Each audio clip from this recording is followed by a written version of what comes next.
নমস্কার, আমি mister portrait বলছি। স্বাগত সবাইকে। আজ আমরা চলেছি সিকিমের পাহাড়ি পথে, যেখানে প্রকৃতি নিজেই এক চিত্রশিল্পী। আজকের পর্বে আমরা দেখব রঙিন রডোডেন্ড্রন ও অন্যান্য দুর্লভ গাছ, যা সিকিমকে সাজিয়ে তোলে এক স্বর্গীয় সৌন্দর্যে। আমি এখন গ্যাংটকে আছি। এখানের একটি বৌদ্ধ মঠের বাগানটি আপনাদের ঘুরিয়ে দেখাবো। আপনাদের ঢোকার আগে 10 টাকার টিকিট কেটে ঢুকতে হবে। भैया हमको लेके जा रहे हैं। भैया का नाम विकास थापा। 1300 में 7-8 व्यू दिखा रहा है मुझे। ये मोनेस्ट्री आ गया। हम लोग मोनेस्ट्री पहुंच गए हैं। यहाँ से पैदल जाना पड़ेगा। भैया ने बोला है अच्छा व्यू आता है। রডোডেন্ড্রন হলো হিমালয় অঞ্চলের রানী। রডন শব্দটির গ্রিক অর্থ গোলাপ, আর ডেন্ড্রন মানে গাছ। সিকিমে প্রায় 35টারও বেশি প্রজাতির এই গাছ পাওয়া যায়। এগুলো মূলত 3000 থেকে 15000 ফুট উচ্চতায় জন্মায়, মানে পার্বত্য পটজল মৃত্তিকায়। সিকিমের ইয়াংথাং, জুলুক, বার্সে ও কাঞ্চনজঙ্ঘা ন্যাশনাল পার্ক রডোডেন্ড্রনের জন্য কিন্তু বিখ্যাত।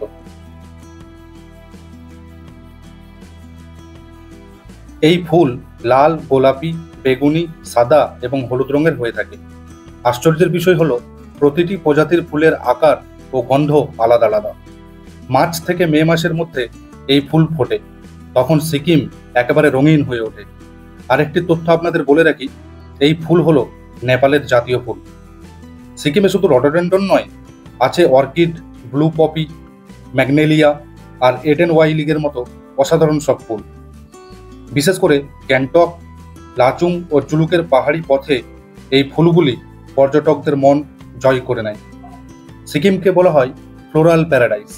এর মূল কারণ হলো এই প্রাকৃতিক বৈচিত্র্য। প্রসঙ্গত বলে রাখি, সিকিম ভারতের প্রথম জৈব রাজ্য। এখানকার লোকেরা প্রকৃতি ও পরিবেশ নিয়ে যথেষ্ট সচেতন। আরও একটি রাজ্য আছে, সেটি হলো মেঘালয়, যেখানের লোকরাও কিন্তু প্রকৃতিকে খুবই ভালোবাসেন। বেশ কিছুদিন আগে এই রাজ্যের সরকার বাইরে বর্জ্য ফেলা আটকাতে প্রতিটি নাগরিককে বাইরে বর্জ্য ফেলার জন্য নিজস্ব ব্যাগ ক্যারি করার জন্য বাধ্যতামূলক করেছেন।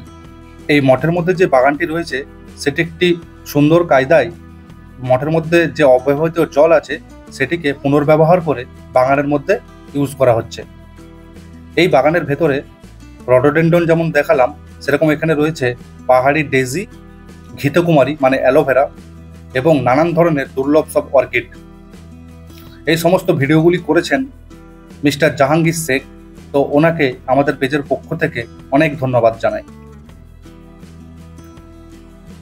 এখানে আরো বিশেষ কিছু গাছ রয়েছে যেগুলোর নাম আমি জানি না। এখানে গাঁদা গাছও আছে দেখলাম।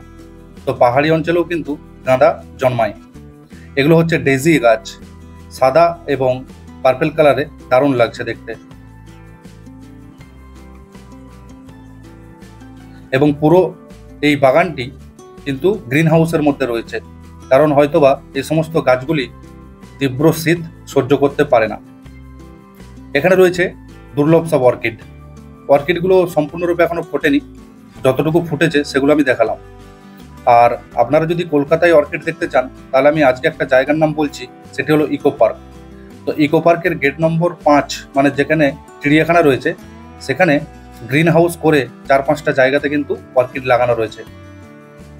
সেখানে গিয়ে আপনারা অর্কিড দেখতে পারবেন। তবে ভেতরে আগে ছবি তুলতে দিত, এখন সেখানে ছবি তুলতে দেবে কিনা সেটা আমার জানা নেই।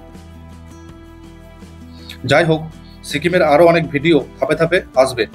আপনারা জানেন আমি প্রতি শুক্রবার সকাল 10:10 একটি করে ভিডিও আপলোড করে থাকি। ভিডিওটি কেমন লাগলো সেটি কমেন্ট করে অবশ্যই জানাবেন।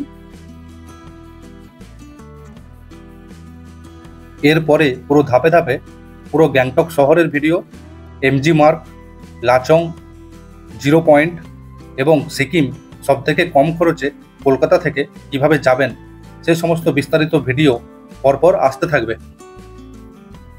ততক্ষণ অবধি মিস্টার পোর্ট্রেট পেজটিকে ফলো করে অপেক্ষা করুন। আর মিস্টার পোর্ট্রেট বাংলা ও ভারতের সংস্কৃতি এবং নানান জায়গা নিয়ে ভিডিও বানিয়ে থাকে। সেই সমস্ত ভিডিও যদি আপনার পছন্দ হয়, তাহলে বন্ধুদের সঙ্গে শেয়ার করতে ভুলবেন না যেন। আজ তাহলে এখানেই রাখছি। দেখা হচ্ছে পরের আরও কোনো একটি ভিডিওতে।